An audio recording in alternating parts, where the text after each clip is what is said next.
Good morning. Thank you for joining us today. We have Emerging Voices Unite meeting with the great Anna Rooney. She's going to be talking to us today about how most leaders don't struggle with insight, they struggle with the follow through.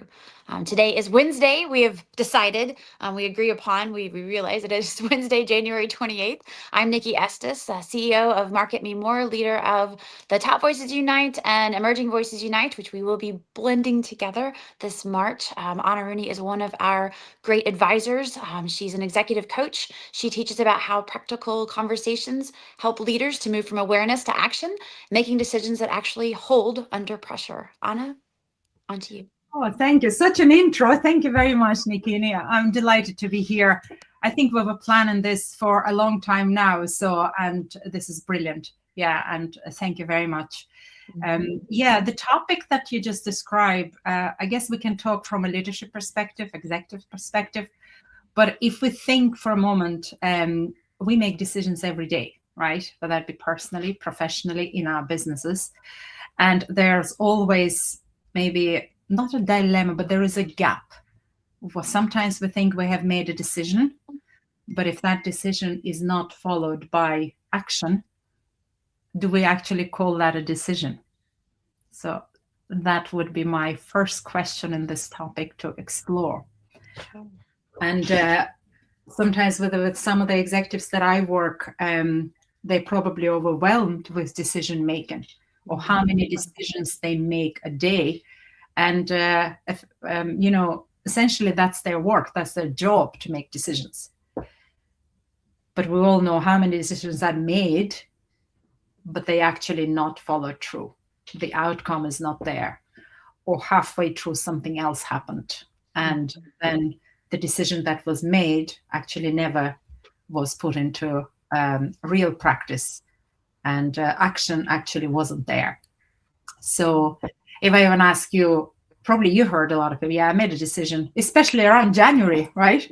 We make a decision, we have big goals. Yeah. And then we try towards the end of January, we're still kind of excited, but then February slowed down, March kind of more diluted, and then we have to start again, isn't it? Where is my goal? Where did I start? So it's very common. And I would say not just on a professional level, but definitely on a personal also. And we had a little chat earlier, and I like that we were blending two busy women or so many busy people around there, how we actually blend in our decision making between professional, personal, and overall in life. Yeah. Mm-hmm. So, and I guess what I'd like to start today of thinking, we have a couple of words in our intros. Awareness, action, decision. And when I want to discover or elaborate on any topic, I will go to the origins of the words first. I'm kind of curious to see, where does that meaning come from? What's behind that word? Because we say a lot of words, but sometimes the meaning is not what we meant, or we misunderstood the meaning, or we actually don't know, but because the word sounds great, like a decision word or the awareness word or the action word, but do we actually know how much meaning in that word, and also how much of that means to us? Mm-hmm. So that's where I start. Yeah. So yeah.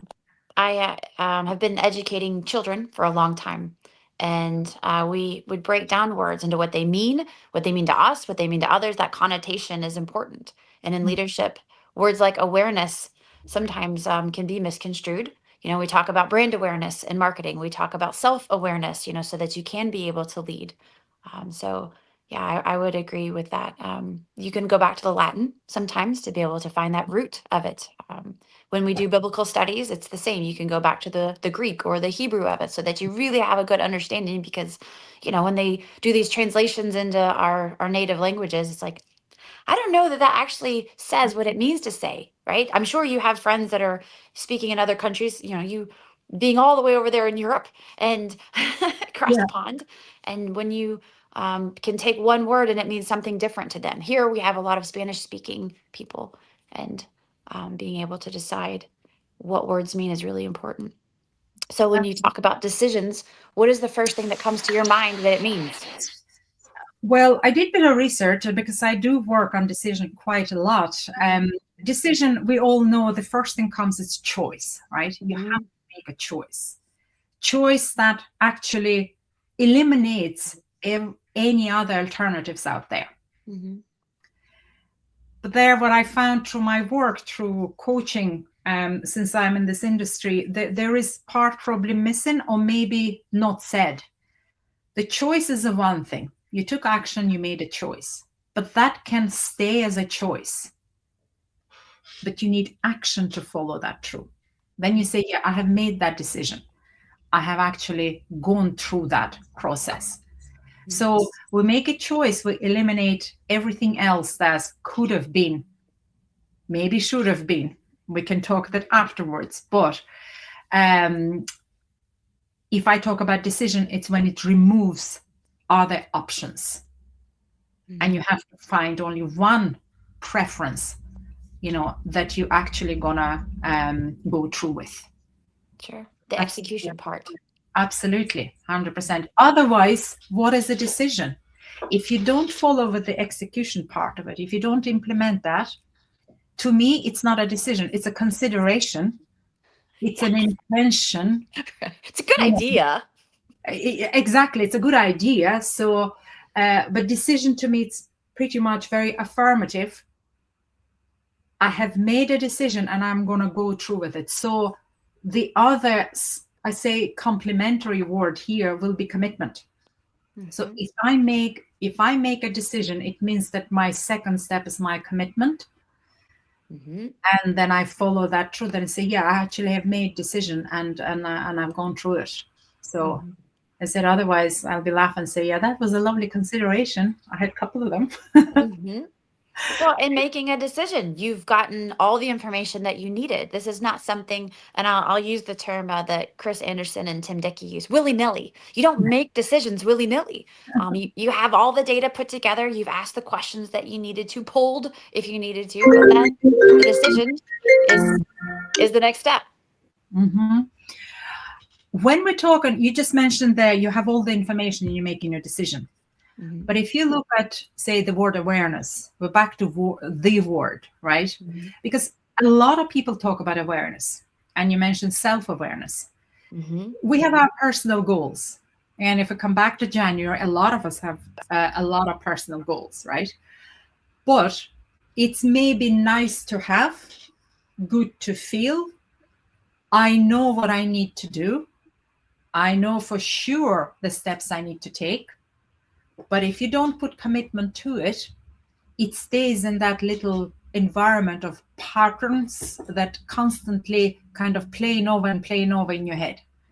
For Mhm. a short while, it's a good feeling. Oh, I definitely know what it is. I'm almost excited to take the first step. You may even take the first step, but without that consistency and a commitment, or should I say the word discipline, which not many people like, but to me, I link discipline to freedom.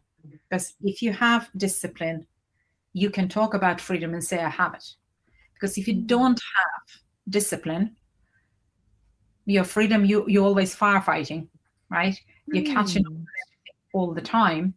But it takes a little bit of planning, a little bit, or I guess, organizing your thoughts and prioritizing in your head how that whole thing might work. But just to make a decision, it's an action of choosing. But from that, if you have no commitment, follow up discipline to see this through, Mhm. by the end of that journey, not taking all those steps, it's not a decision. It's just, as I said, consideration or intention. Mhm. So, and if we come back to, you mentioned earlier about having all the information, that's the awareness. Mhm. Awareness when we noticing things, but it's not acting, you know? So Mhm. in coaching, we help our clients say to be more aware, to have better self-awareness. But that's one thing to know so many things about ourselves. And then another thing to know what we really want and desire to achieve. But in between, it's the doing part. So Awareness is great. It's a great starting point. It's a Mhm. start of that decision process. You need to get information. You need to do a bit of research. You need to talk to other people. Mhm. Then you get excited of the end, the outcome that you really want. Mhm. Now the nitty gritty part in the middle that we have to, yeah, think about and take those steps. And the word that comes to mind for that part is the accountability. Mhm. Right. So, what are your thoughts on that? Well, I first go to accountability partners. I mean, when you talk about decisions, and for our team here, we've been looking at 2026 and what are we going to do and how are we going to help voices to be amplified? And I'm sure you're looking at your coaching clients and how can I help them to be empowered? It's like, well, then it's the accountability aspect. So Mhm. even while you can hold them accountable, they also could value someone else holding them accountable. But then that person that they have holding them accountable needs to be aware. What are the goals? Why are those the goals? What is the data that was behind it? And then figure out what that schedule looks like. You can't just go into a decision. I mean, you can, it's just not a good idea. But you can't go into a decision if you don't have a plan of how you're going to keep yourself accountable and how you expect others to. So, okay, I want to do this by next week. I'm pretty sure I can do it by Wednesday, but I'm definitely going to do it by Friday. And then you have someone else to check in with you on Friday. So, how'd that go? How was your decision? Did you follow through with it, or was it a consideration? Yeah. That's my thought when thinking about decisions that people have to hold me. So Anna Lee, that's helping us today with the show and the producing it. I have her look. I'm turning in my information to you. Hold me accountable for it as my team member. And who holds you accountable? Who's your teammate that does that for Mhm. you? Do Yeah. you have one? Who's yours? I say that if you really want to, not just to make a decision because you already made it in your head, but if you really actually want to get through with it, accountability partnership probably is the strongest. I can speak from my own experience. Mhm. Just a quick example to give you a couple of years, this is 2021. Yeah, after COVID, obviously we had too much time. We don't know what to do with it. And everybody was expert in walking at that stage. But would you believe I couldn't walk? I couldn't walk even properly. From heels, I had to go down to flats and try to walk. But 2.5 kilometers a week was a challenge for me. So to get through 100 kilometers that I do now a month without even thinking, it's kind of a habit since that, right? But it took accountability partner, in fact, couple of them. We engaged through technology, which I use Strava. It means that accountability partnership is not that you have to kind of breathe at each other's commitment and check every 5 days. There is a self commitment. I don't even know if that's the right word, but you give promise to yourself, and that accountability part adds another layer of commitment. Or should I Mhm. say, it's literally cements your commitment in place to say, okay, there is mutual respect, there is accountability piece, there is sense of achievement, and you don't have to check in every day, but you see each other's results. And Mhm. also, to me, accountability partnership, it's not about competing. You can set your own goals. You actually have a contract with yourself, and I have my goals for me, and they are could be very different to yours. But the fact that we're committing you to yours and I'm to mine, that's the part that we're accountable for, right? And it's been very effective. I started with my walk in 2021. I Mhm. have the same formula now in my business. So if I'm working on a project, I love working with people. I love working with teams, and in teams as a member, I always have somebody I can count as my accountability partner, and it definitely helps. Especially when you make a decision about deadlines and this project and so many things needs to be achieved, Mhm. you are aware how much is involved, but immediately as you think of all that awareness, overwhelm comes in.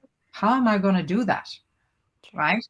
So I guess another, if we're talking maybe some of the tips, how people can actually make those decisions, they have awareness, they have a lot of insights. Now they've put in steps together. What can they do to help them to commit without unnecessarily overwhelming feeling. Mm-hmm. And in this part, I found the prioritization helps a lot. Mm-hmm. And if you decide what is urgent and what is not, it's a very good step to reduce the stress of achieving. That helps to your commitment, obviously, accountability, and you're going to enjoy the process because you're going to start achieving small little milestones. And that every little one of them adds to your commitment, to your excitement to getting closer to the finish line.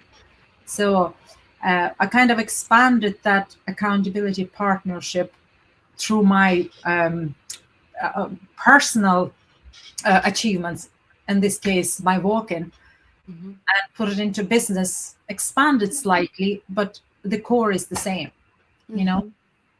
And then you say, yeah, how do you achieve a lot?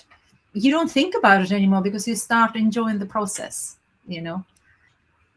But you have to have that in place. Your decision-making process should be clear to you. It may be different to you, but it'll be different to me, different to somebody else. The most important factor that you're comfortable with that decision-making process, that you know what comes next. Mm-hmm. What are your negotiables? And most important part here, Nikki, again, I'm speaking from my own experience. What are your trade-offs? Trade-offs. Because it's never I will add more and I will add more. We all have 24 hours, right? So if you're going to commit to something today, it means that whatever you're doing in that 24 hours, you're going to replace something with a new action, with the new ways of doing things. And that may require more time at the start. Mm-hmm. And basically, through decision making, look, taking into account all awareness, all the insights that you have, now what you're doing, you're shifting and shaking your old habits. Mm-hmm. And eventually, you're replacing some of your old steps or old habits that you don't think about anymore with the new, fresh ones, with that exciting ones, because they're going to bring you to something different that you desire to achieve. So that's basically my decision making and thinking process. Right. How do you keep up with it? Do you write them down? Do you type them into your phone? How do you hold on to all the decisions that you're making so that you make sure you're following through with them? Usually, if it's project basis or the programs that I work in, at the moment, I have three main big programs that I'm involved in at different capacity. And you focus on one that it's literally urgent, or if it's a project, you have a timeline. Mm-hmm. And you have to make sure that you will achieve what you need to achieve, because if there's the next part of that project waiting on you to complete yours, Mm-hmm. you can't sit and wait until everything else is done and then in the end you're catching up. So there has to be planning into it, right? Mm-hmm. And you roughly create your draft timeline for yourself and make sure that it's realistic. Because if it's not realistic, if it doesn't tie in, if anybody else working with you on that, then the whole thing will fall apart. So at the moment, I'll give you an example that we're working on Limerick IT Summit. And I am the lead on the sub-program of that big project, which a lot of it had to be done by 1st of February. So we actually now last week of that project, but I couldn't do it alone. I had accountability partners, I had collaborators, I had people who came with skills and experiences and expertise that I didn't have. So when I say how I keep up with this, I'll put a lot of time into planning at the very start. And then I put reasonable deadlines for each of those steps. And then if I am really under pressure, I know that I have somebody there who could step in and help me out. Right. So that's why it's very important to say that apart from all the great decision processes we have in place, the one very significant part of this, where is your network of people who can literally come in, keep you accountable, help you out, make sure that you're not really overwhelmed or down to the wire when you're achieving those milestones. So I guess there's back to word planning. You need to plan it well, but anything you plan, you have to make sure that your own decision making process, you aligned with it. What you can do, what you can't do, what are the trades off, as I said earlier, and what are the non negotiables? Because that's as important as the actual steps you've taken, you know? Mm-hmm. So, and because of the insights and awareness, you can't plan that if you don't do that awareness part at the start. And obviously, you have to fail also, right? You fail and you get data, you go back and do it again. Yeah, not to be afraid of that word. Um, and we say we don't call it failure, we just call it, yeah, it didn't work that time. I was just a data collection.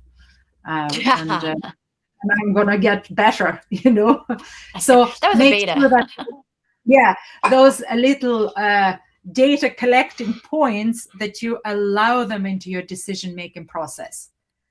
Because if you don't and you call them different at the very early stage of achieving something from awareness to action, and if you had a couple of maybe more downs than ups in that process, it's very easy to give up.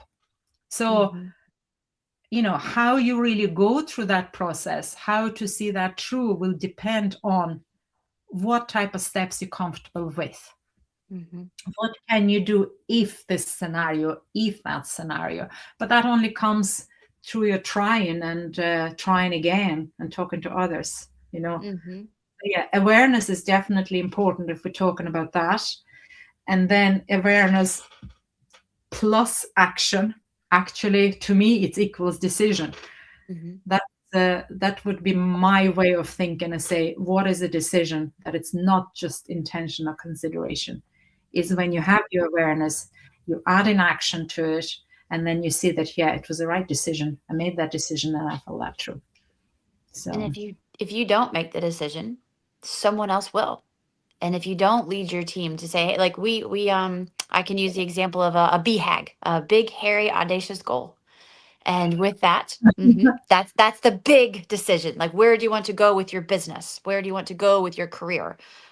And then that is the big. And then you work backwards. And so from mm, there, we talk about three milestones that are like the rocks. And so you break that down. And from the rocks, that's how are you going to execute on that? And that could be per your department or just your own personal ones to get you to that goal. Um, and then if you don't work towards those decisions, someone else will. One of your teammates will be waiting. Okay, we have this goal, and I'm not really sure what I'm supposed to do, so I'll do this. And maybe if you haven't shared your three rocks with them, they don't know yeah, what to do. They're going to make up their own rocks that don't align, and then you can have some unintentional failure. Which failure is not something, I agree, it's not something to be scared of. It's progress mm, over perfection. But yeah, you could hedge some of that by having communication with those that are helping you to grow, that are keeping you accountable. Um, yeah. You said there, what if you don't make a decision? To mhm, me, Nikki, that is a decision also. You make a decision not to make a decision, right?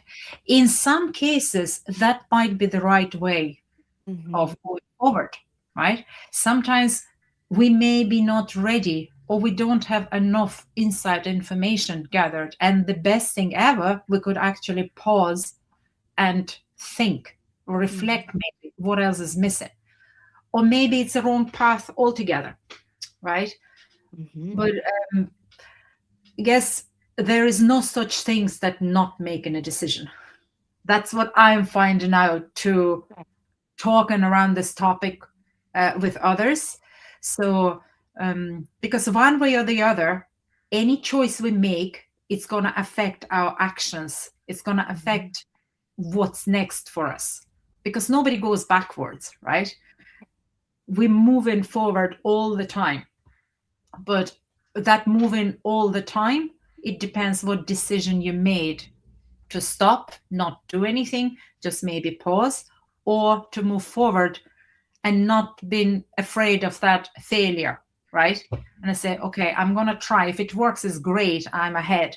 If it doesn't work, what didn't work? What can I improve? mhm, And usually, if I look at my process, I will talk to others. I will ask somebody who maybe been there already or much more experienced in this than I am. And the funny thing is, when you make that decision to ask, there are Mhm. so many people who will come forward to help you out. But again, you have to make that decision, not just in your head. You have to go and ask, actually ask. Yeah. So the title, I remember when one of Annalise sent that to me, I said, okay, what is the title? We're talking about awareness, right? Mhm. So awareness is definitely not a problem, not for leaders, not Mhm. for anybody in those decision-making roles, or anybody really. Okay. But what it is that we all have sometimes too many insights, or we're spending too much looking for another little bit of information, or no, another bit and another bit. We're almost like in the loophole, especially now with AI. Ask a question. Where Mhm. does it bring you? You're in that loophole all the time. But if you make a decision, if you put that step into your decision process, that you may ask 5 questions and then you stop. Mhm. If you feel that you have enough information to make that first decision, go ahead and do it. Mhm. Collect that data, come back and look at it again. But if you're too long in that gathering or raising your awareness, gathering the insights on top of insights, very easy to have that procrastination feeling, the procrastination step in your decision making process. So Mhm. you allowing that to be a big part of your decision making process, you know? It's you're deciding not to decide. It's like it's just we tell the kids when they do something, I didn't mean to. Well, you didn't mean not to. You didn't put that effort in not to. Yeah, so very true. So you have to be clear even with your language, isn't it? How do you ask that question? And if I ask those questions, where do they lead me? You know? So if we talk about the decision making, actually how it all happens. So you start with what? It's basically made with partial information. Because as I Mhm. said, if you wait long enough, you can gather information years and years as somebody else moved on and finished with that stuff, but you still think it, right? Right. So time is limited. If you make a decision and put a timeline, it definitely helps for you to make a decision and shorten that space of becoming a procrastination. Mhm. And then when you look and because if you have so many other priorities, if you don't prioritize, you'll be pulled in different directions. So that Mhm. again will slow you down, and your decision will be very much diluted in Mhm. all of this process, right?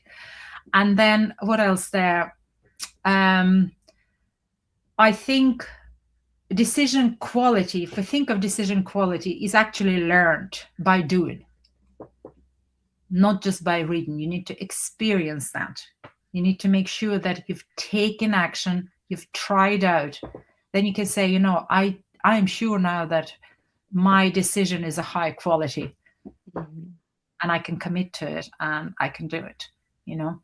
So, Give an example. We have a great crowd here today. Mary Attridge, Joe, and Tara. They're all here in our audience with Anna Lee and Chinny.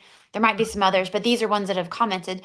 Walk us through what that looks like. How do you know if it's a good decision, that the quality you've earned over time? so earlier through our conversation, Nikki, I shared with you that last year I have made a couple of decisions for me personally that Hmm. were my non-negotiables. So I wanted to make sure that I'm in flow, whatever I do, or any new projects I will take on. If we're speaking about say a business part things for now, Hmm. and my second one was I wanted to feel that I can be flexible. When I say flexible, it means that I am not strict and doing only one thing. That if something happens outside of my control, if some external factors come in, I have authority, being flexible, change whatever I need to change to move forward.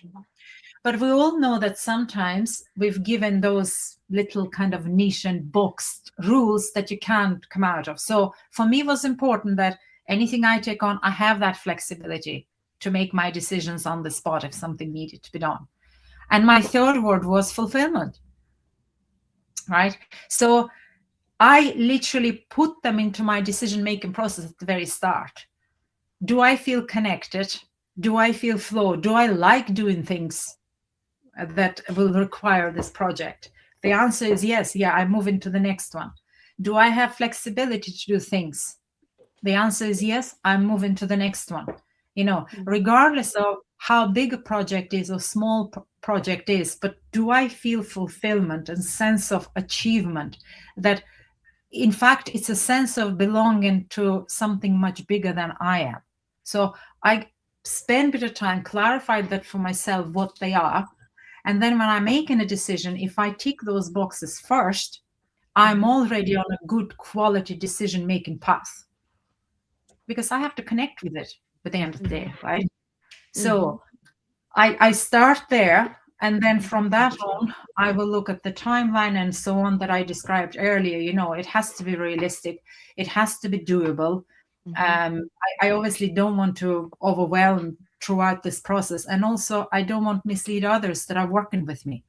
So there's quite a bit to consider. But before I get into any quality decisions, I make sure that my non-negotiables are at the top of the list, So that would be my process. I like it. And the words to, people come up with their words of the year. I like how you did not limit yourself to just one. So you have flow, flexibility, and fulfillment. And so every decision is rooted in that for you. I can value that a lot. Thank you. Yeah. It's not an overnight thing, Nikki. Don't think that I know everything and I follow through and I don't have all my decisions high quality. Absolutely not. And I can't claim that. But what I do know, that anything that I took on last year, I thoroughly enjoyed that. And because of that, and my story on a personal level, it was a very hard year for me, very challenging year for me. But professionally, it was super exciting. And now, because of that, 2026 started really on high. I don't think I ever had January as busy as is, and I'm enjoying it every day. So it does pay off, but it took me, if I say years, believe me, it took me come to that point. Our decision-making process is refined constantly. I can't say that it's fixed, because if it's fixed, you're already behind. You already can't talk about quality. Everything else around you moving too fast, So, and especially with AI, that's another big subject, right, to talk about. But I found that we overwhelmed with information to a point that by the time we raise our awareness, we're losing our ability to think critically and actually make the right decision, because we have too many choices, too many angles, too many variations of the same information.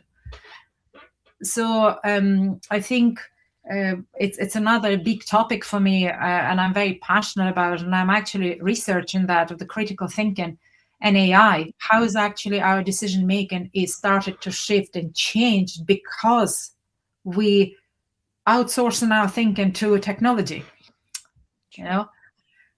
So that's why when I say to my decision making process, it varies on a personal and a professional level, for sure, because there are different factors there. But the core of those three words, I made a decision that they're going to stay my top three questions that I will ask. And if it's yes, I move on. If it's a no, if I really want to, if I really need to, I need to find a way that they are ticked. Because if they're not, it will be very hard to progress and to commit to that project or whatever else, call it a program or anything else that I'll be working on. So, and that's in any kind of, that's personal, that's professional, that's in easy decisions, that's in complex decisions. I mean, you can still follow that same type of model and not sacrifice yourself by having some boundaries there. Yeah. Ultimately, Nikki, if we think of, right, why we do what we do, if we know our why, that to me links to our own well-being. Mhm. Because if we don't think of our own well-being, anything that we do, if we don't enjoy that, it's going to affect on us somehow down the line, right? Mhm. But we don't think about it and say, okay, what about my well-being if I'm making a decision on this and that and the other? That not even in the picture. But if you put a bit of time on it and say, okay, what do I want this journey be enjoyable? Everybody has different reasons. You can't just copy paste decision making processes, right? But you definitely can put time and see what really brings me joy, what I'm really, really enjoy doing it. Because when I say I want to be in flow, I don't want to look at the clock and say, oh God, I have another hour here, right? I want to enjoy that hour, whatever Mhm. that is. So because of that, it requires thinking time. It Mhm. requires maybe analyzing yourself, look back on some of the other events that happened or the circumstances you had, the experiences you had, Mhm. gather that information and say, okay, what do I want my decision making process be like? And start Mhm. from there. Because would that be your leader, executive, or just, somebody who doesn't work even and does something else, maybe a retired person, right? Mhm. All of us will still have something that we really, really want and enjoy. Mhm. You can still have a BHAG in retirement. You can.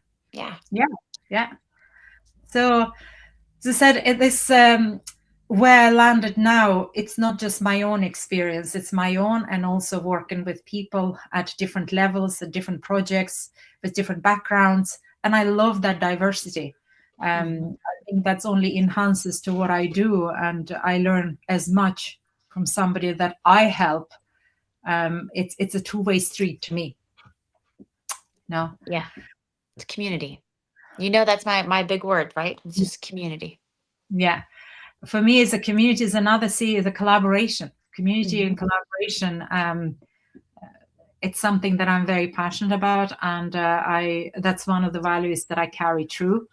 Mhm. And as earlier we spoke about the supports, right, and accountability. It's one thing to be self-accountable, but the other, if you have somebody else beside you on the same path, the same way, it's much easier. Your journey becomes much easier, you know. They help you to make sure that the decisions or the commitments that you've make continue. Yeah, it's very helpful. Yeah. There are good friends that we have mutually, like Denise, Martha Bachman. She's one Hi. that checks in from time to time, right? To make sure that whatever it Uh, is we're thinking, that we're executing on it. And when that changes, now does that fulfill your goals? yeah. No, Denise, she's one of my inspirations. I'd say how many? It's years now. We speak almost every day, but that accountability piece that we have, Mhm. it's crucial to overcome some very challenging situations that we've been. Mhm. Yeah, I have great admirations how she does things, and there is a lot of valuable conversations we had.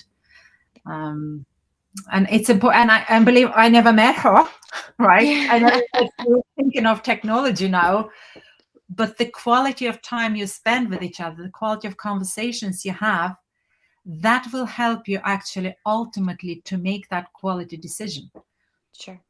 because you know that you can trust that person, you value their opinion, their advice, Mhm. their insight.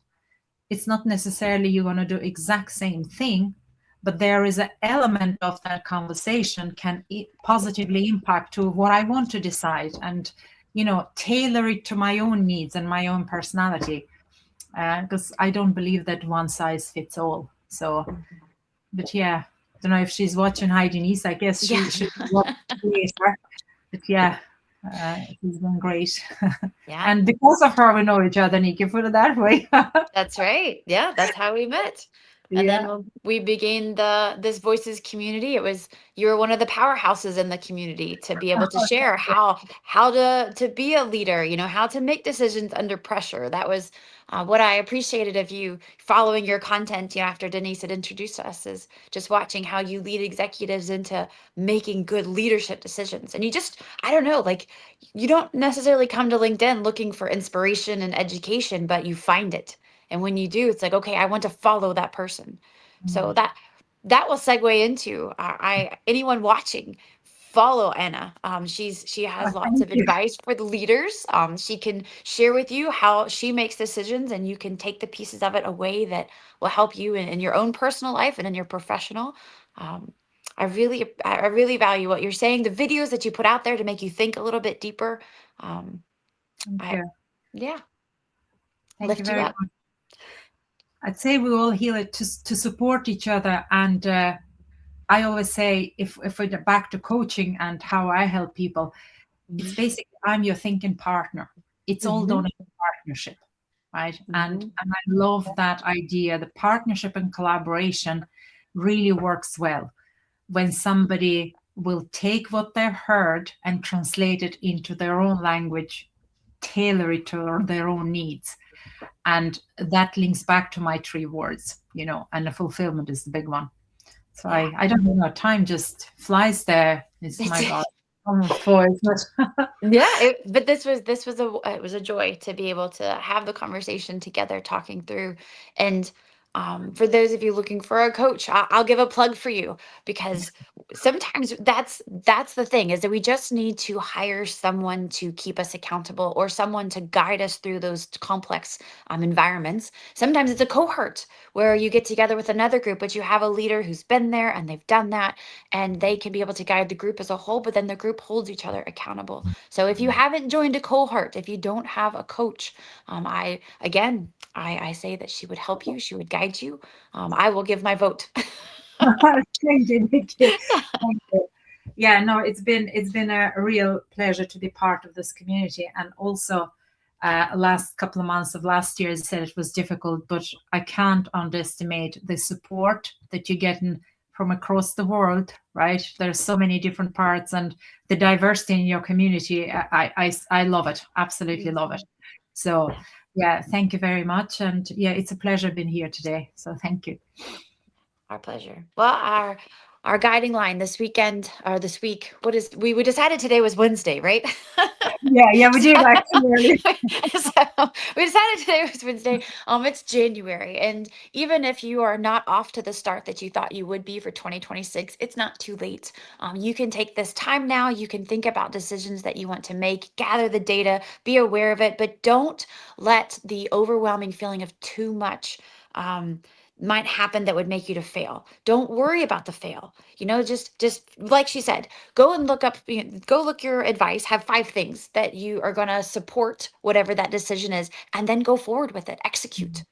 And if it doesn't work out, that's okay.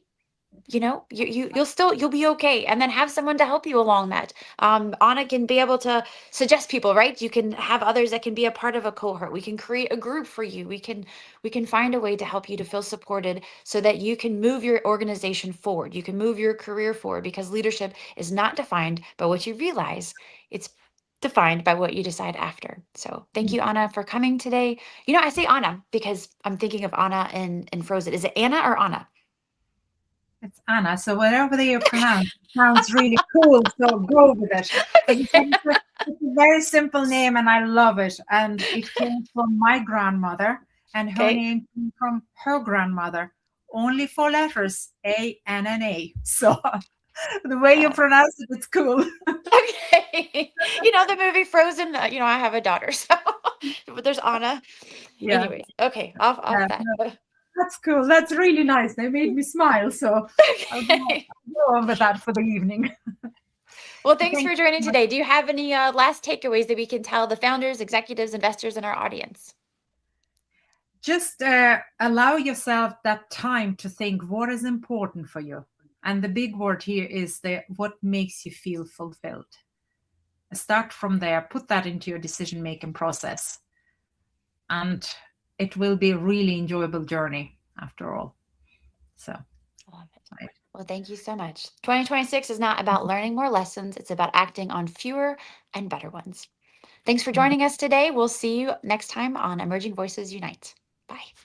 Cheers. Bye.